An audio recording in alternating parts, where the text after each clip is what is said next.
O meu nome é Domingos José da Paixão, conhecido como Domingos Santeiro, pelo ofício de esculpir imagens sacras em madeira e restaurar.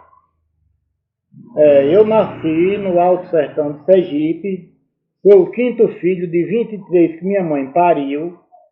Nós nascemos em uma região, se criamos numa região muito pobre. Meu pai trabalhava roçando pasto para fazendeiro, ganhando muito mal remunerado, e por isso nós vivíamos passando muita fome.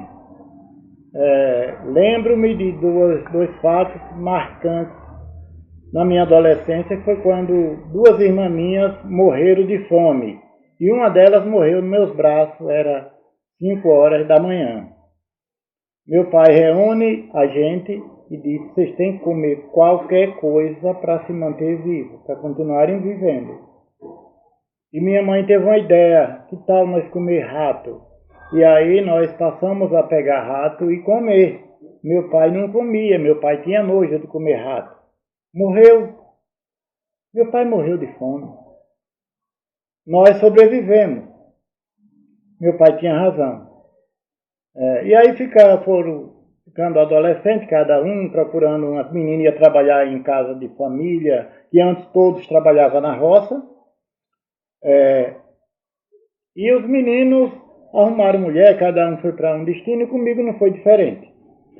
Mas eu morando lá em Sergipe, na cidade de Itabaiana, no ano de 1993, apareceu um homem perguntando quem fazia a imagem sacra em madeira.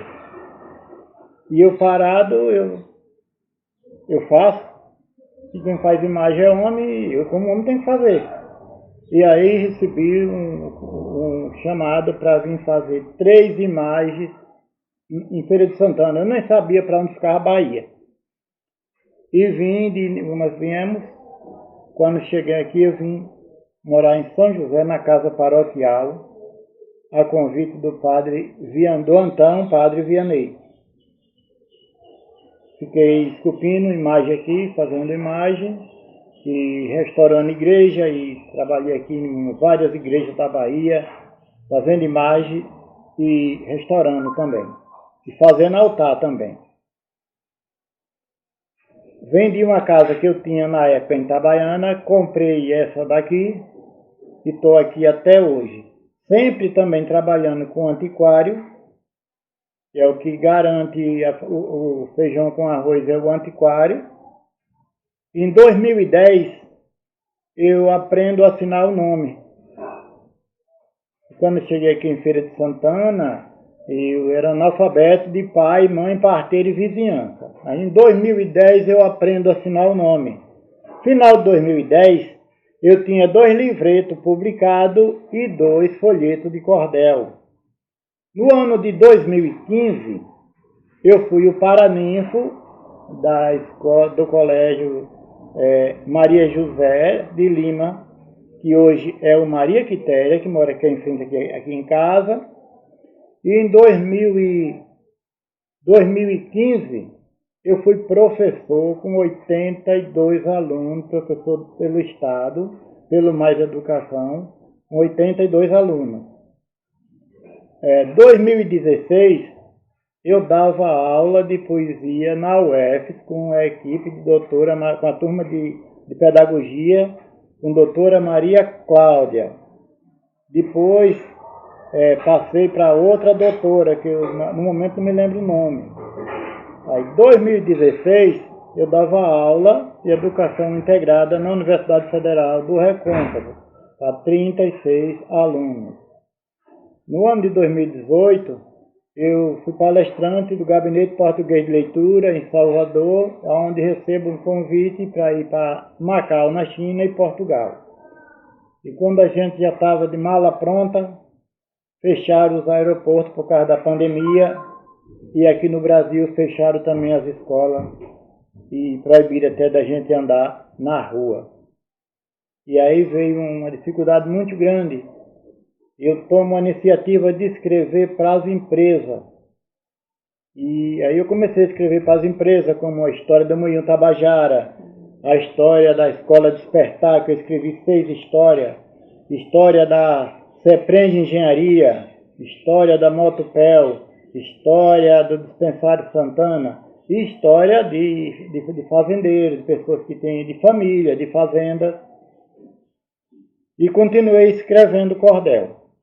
Participo também da feira da Flip Literária, que é a Feira do Livro.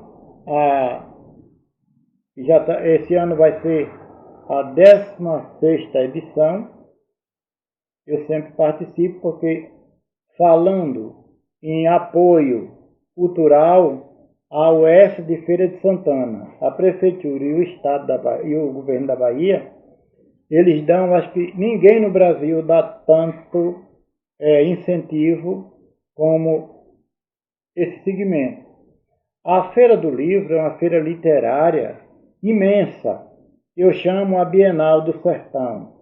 O coração da feira, da Feira do Livro, é a Praça do Cordel. É feita a Praça do Cordel, com vários cordelistas, um palco só para os cordelistas, declamando, contando seus casos, contando seus contos, lendo seus cordéis. E ali eles se revezam, então fica alternado. Um vai estar declamando quando um sai, o outro vem, e assim durante 6 dias, isso das 8 da manhã às 8 horas da noite.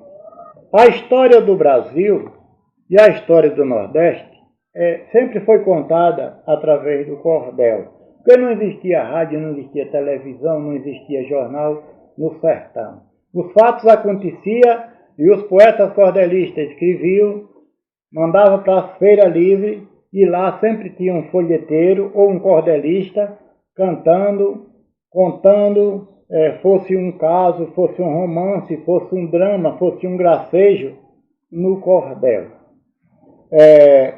Quando eu era menino, a gente chegava nas feiras livres e estava sempre lendo cordel. Minha mãe comprava cordel para pedir para o pessoal ler aquelas histórias.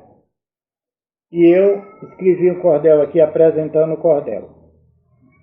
O cordel surge no Nordeste pela carência da comunicação. Toda notícia e tudo que se sabia se espalhava pela redondeza de boca em boca. E o cordel vem trazendo toda essa possibilidade de informações de outras regiões. Quando o presidente Getúlio Vargas morreu, eu lembro que meu pai trouxe o cordel que eles vendiam.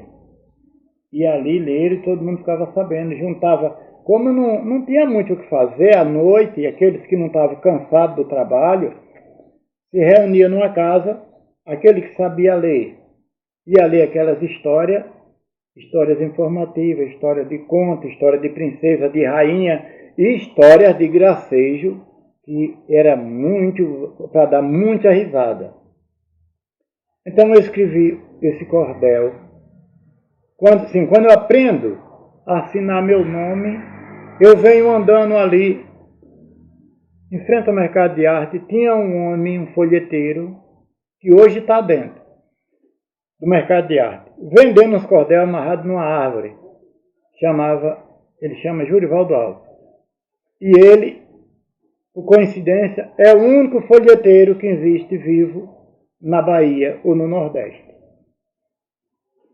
E quando eu vi aqueles cordéis, me lembrei da minha infância. Olha, eu estava aprendendo a assinar um nome já.